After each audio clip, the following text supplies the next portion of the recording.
Hi everyone, it's Heidi from flutterbyheidi.co.uk, back again with another Sunday scoring project for you.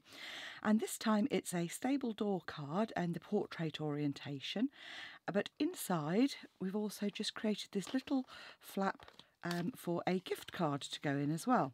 And I've used the lovely Picture Perfect birthday stamp set to create these lovely rosettes, but also for the sentiments, because it's got happiest birthdays to you and this lovely treat yourself, which is obviously great for a gift card. I've used various dies. Now if you haven't got the scallop dies, then, or the stitch framelits, you could use other ones, but the dies I've used are about 2.5 inches, and obviously the next size down is to about 2 3/8 inches. But you know, you could use whatever you happen to have to hand. I just felt the circles worked well here, and then I've put a little panel on the inside as well for you to write on. I don't know if you can see it, but I've used the lovely sequin embossing folder, which is also in the Spring Occasions catalogue, just to create some texture on the back there rather than just stamping. So let's get on with the project. So you're going to need your trimmer, and I'm going to cut my card to start off with at 8 by 5.5 inches, and this is just to make it easier for all of the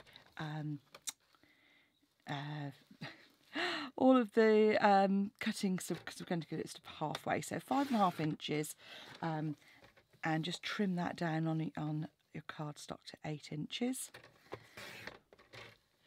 Then you're going to move your cutting blade away and score at 4 inches. Then turn your card portrait, and you're going to then cut down to the score line at 2 3/4 inches, like so. I'll put the measurements on in centimetres on my blog, and then making sure that you're cutting the right piece, you're just going to come down that score line to trim away that section, and obviously keep that piece because we're going to trim it down to create our panel for the front. So that's our card blank, which is obviously very simple, just a simple stable door. I'm then going to do our layers. So I've cut a layer of rose red, and this is to go on the inside panel here, just to create that border, and I've cut that to 5 1/4 by 3 3/4, and then the layer that we're going to emboss I've cut to 3.5 by 5 inches, so we'll emboss that in a moment. You then need a piece of cardstock for the front layer. So just take a piece of the rose red, and I'm going to cut a piece which is 2.5 by 3 3/4. So that's my 2.5 by 3 3/4. And I said to keep that offcut of card, which I've got here from the upper half, and that's going to be 2 1/4 by 3.5. So just trim it lengthways, making sure you trim the edge that wasn't the scored edge. So 3.5. So 3.5 inches by 2.5 inches. So that's going to create our front panel. No, by 2 1/4 inches even. Helps if you keep 2 1/4 inches. There we go. Reading the wrong line of measurements. So there you go. That's going to create our panel for the front here, and you just see that will just sit on like so. We're then going to need a piece of card for the inner pocket. So I'm trying to get all of our cutting done, which is 1.5 inches. And this is an offcut strip I've got, which is 1.5 inches out of my offcuts. And I'm just going to cut that to 3 3/4. In fact, I'm going to cut it to 3 7/8. You want it just short of the width of the card, but obviously wide enough for you to fit a gift card in. Here's an old one that I happen to have, which you can just see that just creates a little narrow border around there.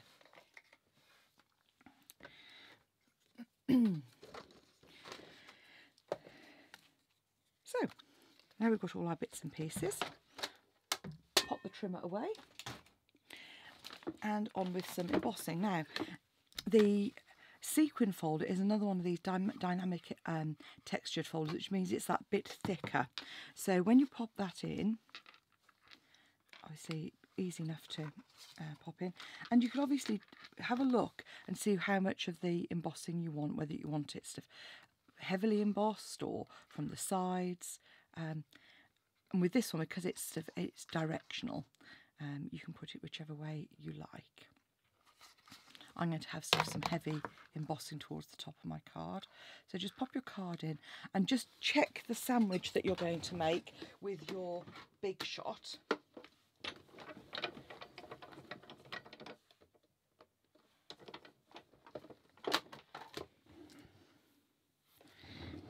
Because on mine it is just the base plate, the folder with the card in, and one top plate on the top.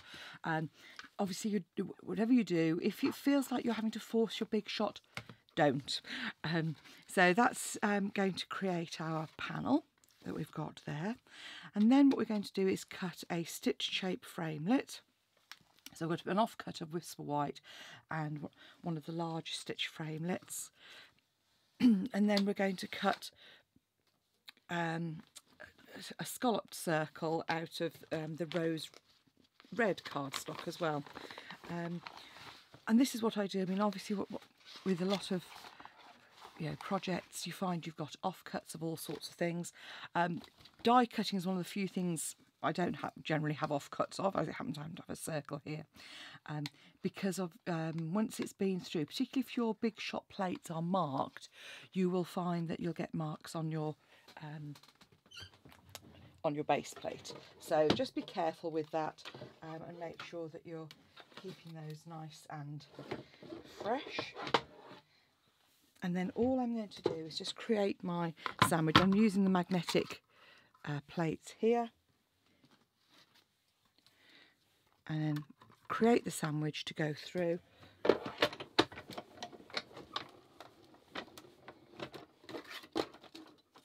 And then those will just pop out like so.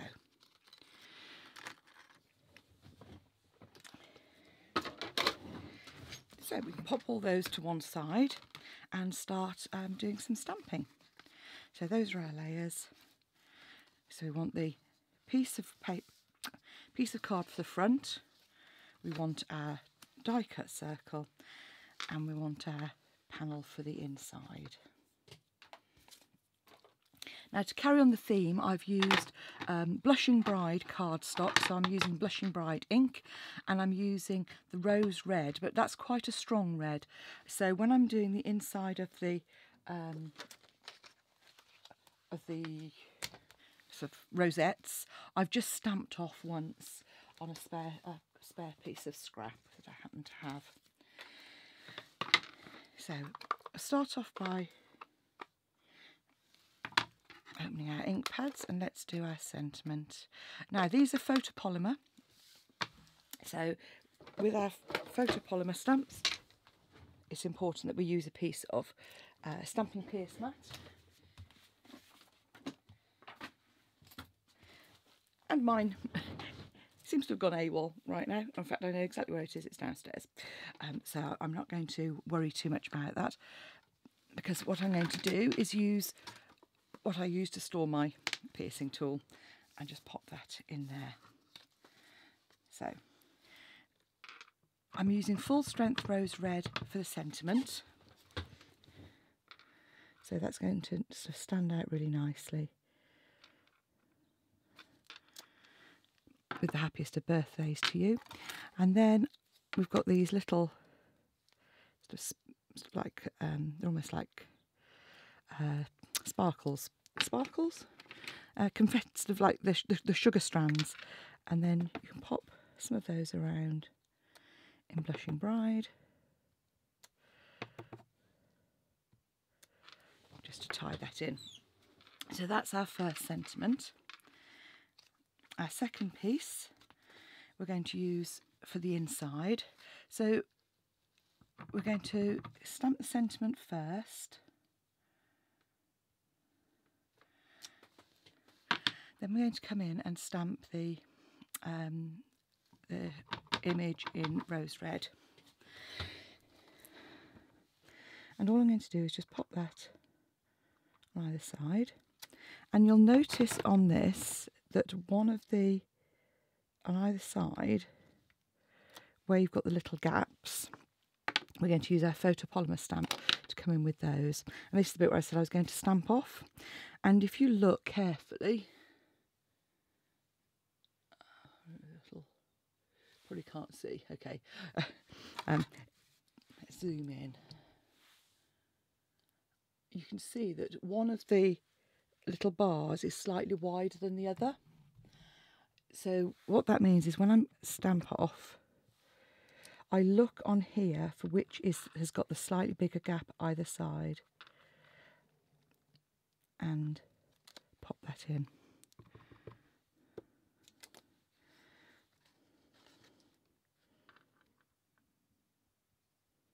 I probably would have done better to have done my dark bits first, so we might try that on the front. I usually find it's better to do the darker colour first. It makes the lighter colour easier to line up. And again, we'll come in with some sprinkles and just stamp off,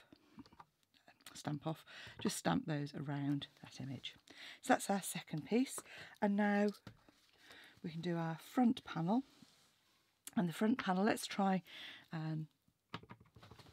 doing these first then. So if we do, so lining up the large, which I've now done using full strength, it's difficult. And that is a bit easier to line up.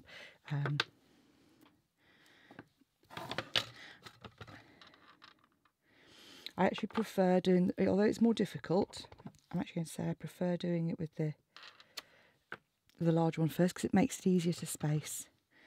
So just take a little bit of time and hover. It's because we're getting the ink in between where I've probably been a little bit heavy-handed with my initial stamping.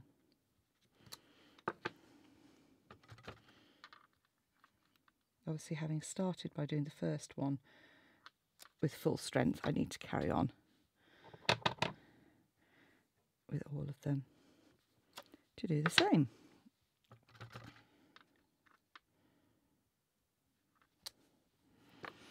But obviously with the photopolymer,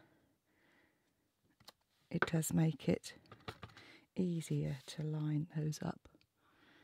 And so all I do is I just look through the stamp, hover, and this is one whereas normally I would orientate, twist my stamp. I find because lining up these is a little bit trickier, I just find it easier to do in this way.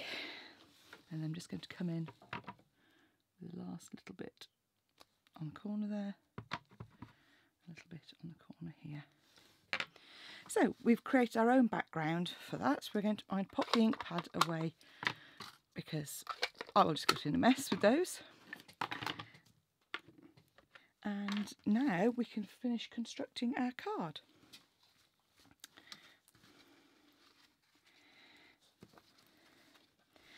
So, first thing to do is we're going to adhere the background.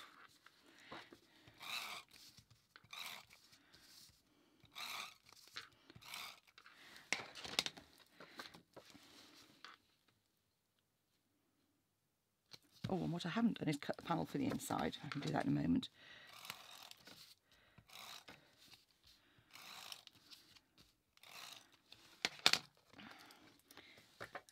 And decide, I like having sort of more of the sort of sequins up towards the top of the card. So I sort of pop my panel that way. And you can just use whatever glue you prefer.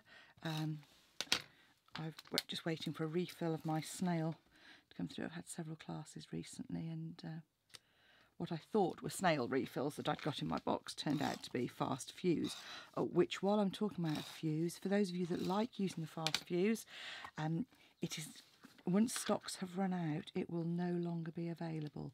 So if you want some, you need to get it soon. Now, this inside one, you can either do the edges using your fuse.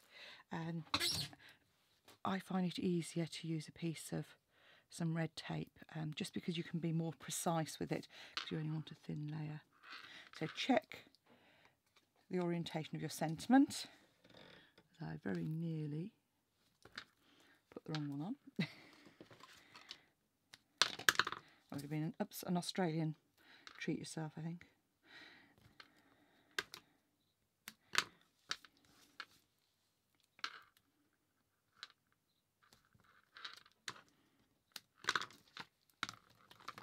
So this panel, so you've got quite a few layers here, which is why I've just cut it not quite the 4 inches, which is the width of the card. So just come just off the edge, like so, and using my old gift card, that just fits in like in there. And then this is a simple layering, and again, because we've got quite a few layers already, I want to keep it reasonably flat, so I'm just going to put some tape rather than dimensionals and pop that onto there like so, and I'm just eyeballing that up so it's equally spaced in the middle there. So all that's left now is to pop a panel on the inside. So if I quickly get my trimmer back out, clear the debris. And this panel I'm talking about is this one on the inside here, which obviously you need somewhere to put your sentiment. So that's just 2 inches, and I've done it the same width as the Blushing Bride, which is the 3.5 inches. So quick trim to 3.5 inches. And again down to 2 inches.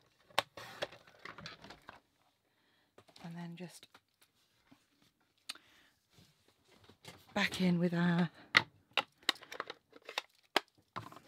Blushing Bride. Oh, I've got these dimensional backs get everywhere. I'm just going to pop that in, one in the corner and another one in this corner.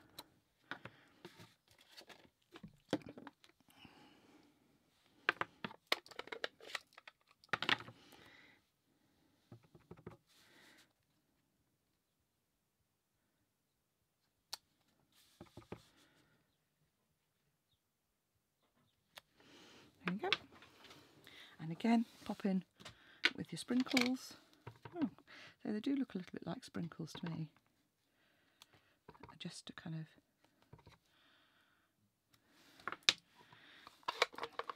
and there we have our panel.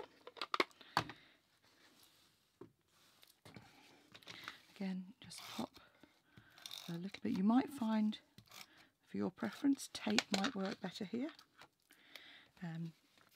And you're going to pop that just so that there's a little border of the pink above and below. And there we have a stable door gift card holder. So there's your card ready to give to your recipient, and I hope they enjoy it. Thanks for watching. Come back and see me again soon. Bye now.